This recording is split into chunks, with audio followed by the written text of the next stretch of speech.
Well, joining us over there is Dan Murray, who's going to give us his 1 to 11, the best 1 to 11 that he's played with in the League of Ireland, either during his time with Cork City or at his time with Shamrock Rovers, or a second spell at Cork City as well. So you've played with some great players down through the years, Dan, and we'll be getting the 1 to 11 in a second. But just before we do, what are you up to now? I think a lot of people would be interested to know if you're still involved in the game in any way, or are you just too busy working, or what's the story? No, like I've obviously got a proper job, as they call it now, like yourselves, working away in a pharmaceutical company. So that's been, obviously, I've been lucky enough to get a job in that. But I'm still coaching with Cork City, underage. I've been doing the under 15s for the last 3 years. And like this year, I stepped up to the under 17s. And obviously we're about to kick off the season just as the week we went down into lockdown. So it's been a strange time trying to look after 15, 16-year-old lads, trying to keep them fit. But with no date coming back, it's been really hard. And like I said, like everyone in the whole country, missing football massively now and just really want to get back. Absolutely, yeah. It must be difficult though, yeah, with the lads trying to keep them fit, but also kind of motivated when they don't know whether the season will start or when it might start. Yeah, definitely. I think, like you say, every time, like I said, we're doing sessions through Zoom. Probably all the teams in the League of Ireland are doing the same thing. But like you say, any questions? Every question is, when are we back? When are we back training? When are we playing? Because, like I said, I'd say it's like every footballer. At the end of the day, all they want to do is play football. And like, to take that away must be really hard. Like, never in my life did I ever have to go through this, and hopefully it'll never happen again. But I'm sure it's unprecedented what is actually happening. So just have to get on with it and make the best of. It is crazy times we live in, all right. But look, let's talk about football then, and your best 1 to 11. As I said, you played with some great players down through the years with your 2 spells at Cork and your spell Shamrock Rovers, winning the league with Cork, winning the league twice with Rovers, as well as cups and so on down through the years. So we start off with goalkeeper number 1. You have a good few to choose from here. Yeah, well, like I pretty much probably, when it came down to it, I had 3, I'd say, really. I had, like, at Cork, Mick Devine, we won the league there. Mark Minotti, when I came back the second time, was a really good keeper, grown into the position. But to be honest, it was an easy choice. He was the best one, a bit like Alan Manis, who was the keeper there now at Rovers, and he was there for the year and a half that I was up in Rovers. And like I said, he was a brilliant keeper, great lad, like, the best. He was the best back when I was playing Rovers with him, and he's the best in the league now again after watching him. I think to be honest, I think, like, you can talk about Jack Byrne and Graham Burke and that, but I think Alan Manis has taken Rovers to pushing Dundalk as close as they possibly can. So it was an easy choice, to be honest. Like, he was a great goalkeeper and a pleasure to play in front of, to be honest. What's his best quality, Dan, as a player who played in front of him? Like, I think as a centre half, like, it was just his presence. You just had every confidence in him behind you. You knew he'd look after you as much as we tried to look after him, and it was just that calming influence. Nothing fazed him, nothing bothered him, and that's all you want from your goalkeeper, really. Just, he'd done everything really, really well. It was like you never questioned anything that he would do. He was just, everything he done was top notch. Real professional. Right back then, number 2. Number 2. So to be honest, I know Pat Flynn will probably cane me for this. He's not in there, but it was between Pat Sullivan and Hoggy, and I went for Sully. Like, Sully's a really good mate of mine, so he was always going to probably get in the team somewhere. So, but the year he had when he scored that, like you were speaking about the other day, when he scored that goal in Belgrade, that year he was a serious player. And like, I had played with him at Cork City for a year and a half. He was top player then, and to be honest, I think, like, at the time he was the best right back in the league. I think he was probably the most unpopular player to the referees in the whole country, but he was a great player and a great lad and a great friend. If you were a left winger, I think you wouldn't be looking forward to the prospect of facing up to him in a game, I'd imagine. No, definitely not. I think, like you said, he was quick, he was good on the ball, and he could go both ways, really. I think that it was a modern fullback, being up the pitch and could do most things that you need from a right back. And like I said, he, like, that year that we got further in Europe, I think he was a top right back, and there's no one better than him in the league at the time. Yeah, and of course, as you mentioned, that goal in Belgrade, in the history of the club, he'll go down for that goal. I mean, what an amazing strike that was out in Belgrade. Great night. Left back then, number 3? Left back, so to be honest, I only had 2 to choose from, really. So Danny Murphy and Enda Stevens. Obviously played with probably Danny the most in Cork, only played with Enda for a year. So probably if I had to pick one, it'd be Danny Murphy. I think obviously for over time like I said, he'd be a good mate, and I think he was a top left back for most of the years that he was playing the league, especially in his first stint at Cork before he went over to Scotland. I think, like I said, he was another one that no winger would like to play against. He was tough, get after people, and had a great left foot. And like I say, it was tough on Enda, because then, like, watching that back in Belgrade, you found out why Villa paid so much money for Enda. To be honest, then he was a serious athlete and a serious player. And to look at him now in the Premier League, probably one of the best left wing backs in the division, just goes to show what serious talent he was. But just in my team, I stick with Danny. Hard to leave out an Irish international like Enda. The way he's progressed over there. But Danny will you have to get a Cork City player in eventually, anyway. Oh yeah. There'll be a few more. There'll be a few more than I would imagine there will.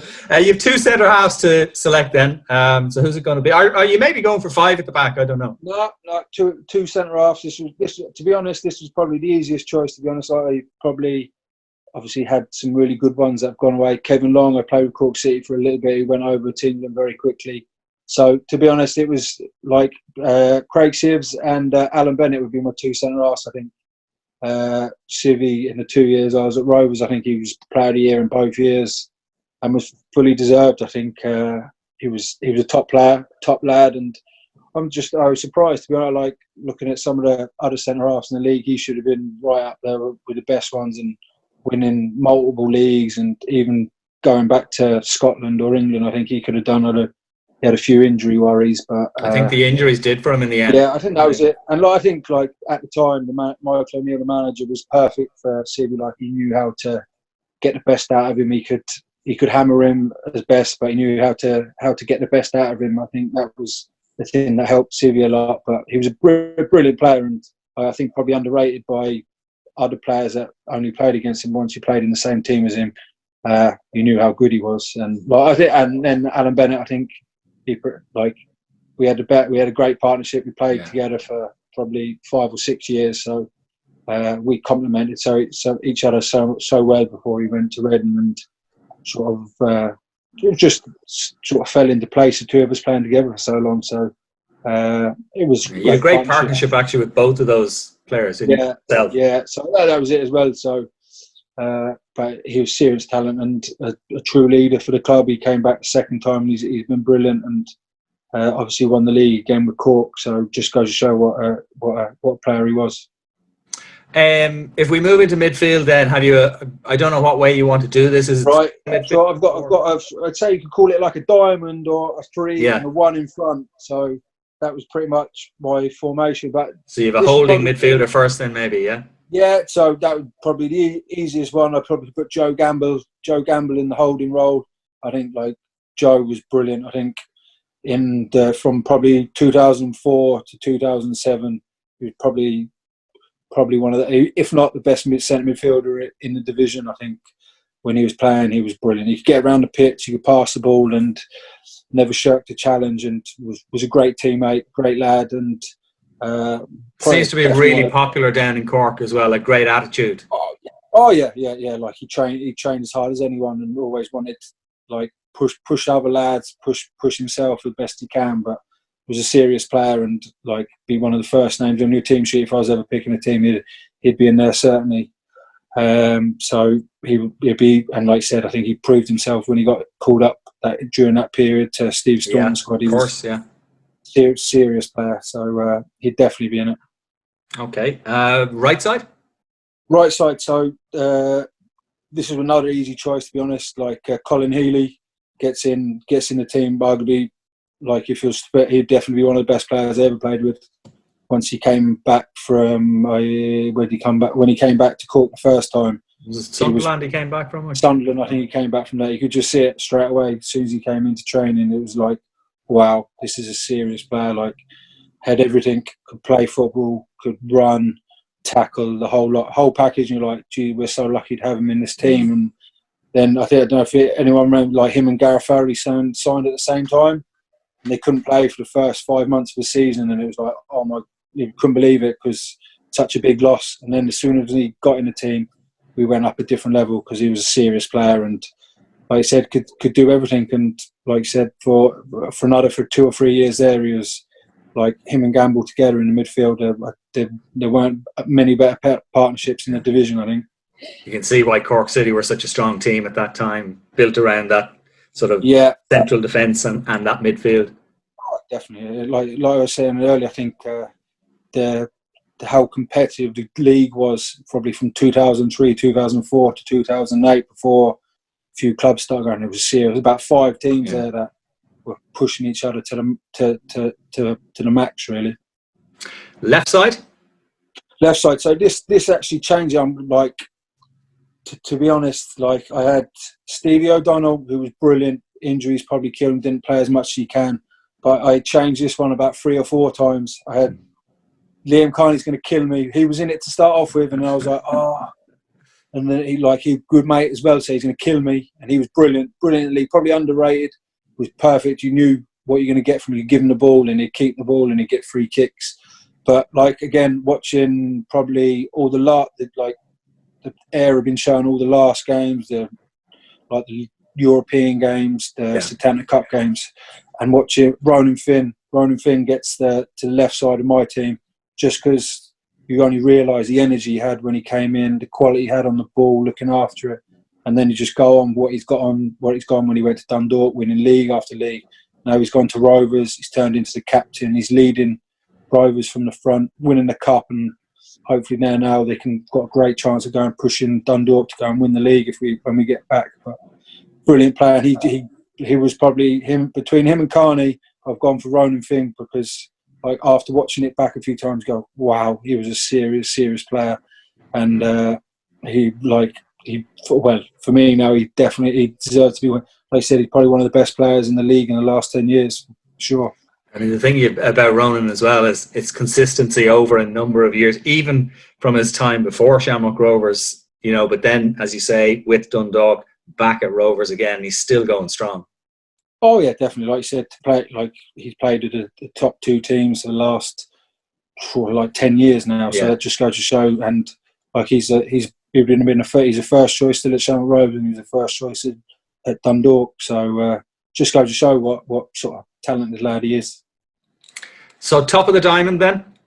Top of the diamond, George O'Callaghan, the enigma, which is he's probably one of the most talented players I've ever played with, even in England or over here. And on his day, no one better in the league, talent wise, and could win you the game by himself. He like you said, I think the whole thing around him sort of took pressure off everyone else in the team because he'd take it on his shoulders. He loved it. He loved people kicking him. He loved people shouting at him. He loved having probably the banter or arguments with people on the pitch, and he was brilliant. And like you said, he was in the 2005 winning league when we won it in Cork. He was the best player in the league that year, I think.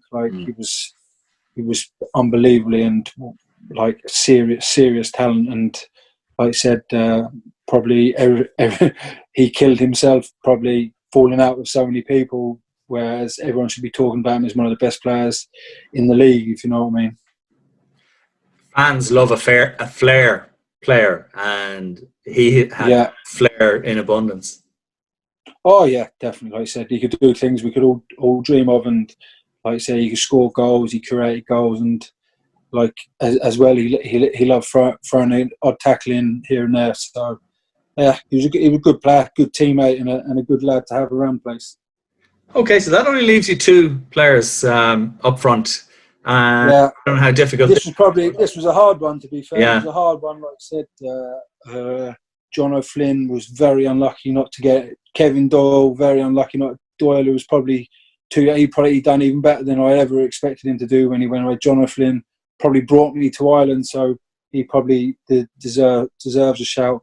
But the two I've gone for is obviously Twiggy. Twiggy has to get in there. Probably the best goal scorer that I've ever played with. Like I think Michael O'Neill used to say it all the time. Like Twiggy would never score 3 or 4 goals against the rubbish teams, as you'd say, the weaker teams. It'd always be that one where if you're playing the top team, you win 1-0. Twiggy would always get that goal. He would always get that goal. That would be the one he wouldn't mind too much, and you'd win matches because of it, because you always knew if he had one chance, he'd always score that goal. Obviously, he's probably one of Rovers' most popular players. So, but he was brilliant. Like I said, serious goal scorer and great lad as well. Great lad to have around the place, and like his goal record just speaks for itself, really.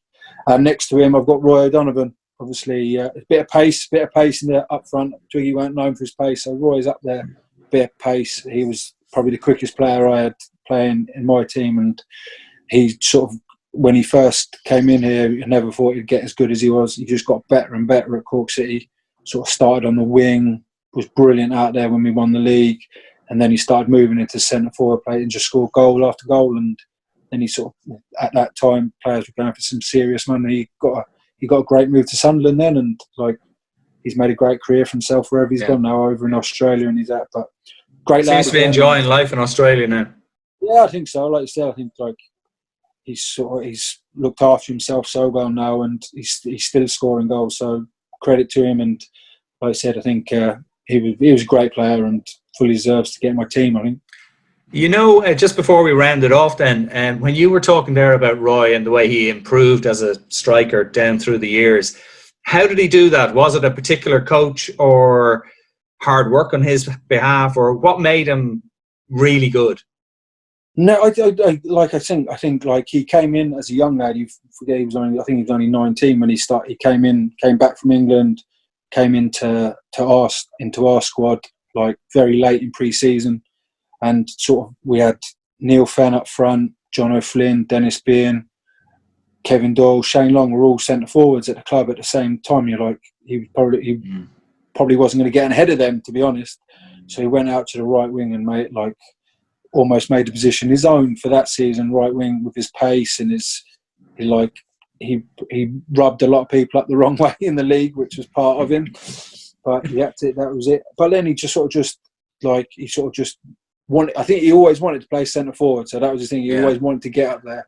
And as soon as he got up there, it was just like he just got better by more and more. He'd always be practicing his finishing, or like he always had the pace, so that helped. He'd always be talking to different people. Probably learned off Neil Fenn, John O'Flynn, them sort of players of what he wanted. And like I said, his goal was always to get back to England as well. So he was always improving. And like I said, that season that he left to go to Sunderland, he scored a ridiculous amount of goals for us. And probably the story of Cork City a lot, whenever, like same as Kevin Doyle, they scored a load of goals, then he left halfway through the year, and Roy was the same. So, but no, he was really good, and he sort of like his goal, he just got better and better, really.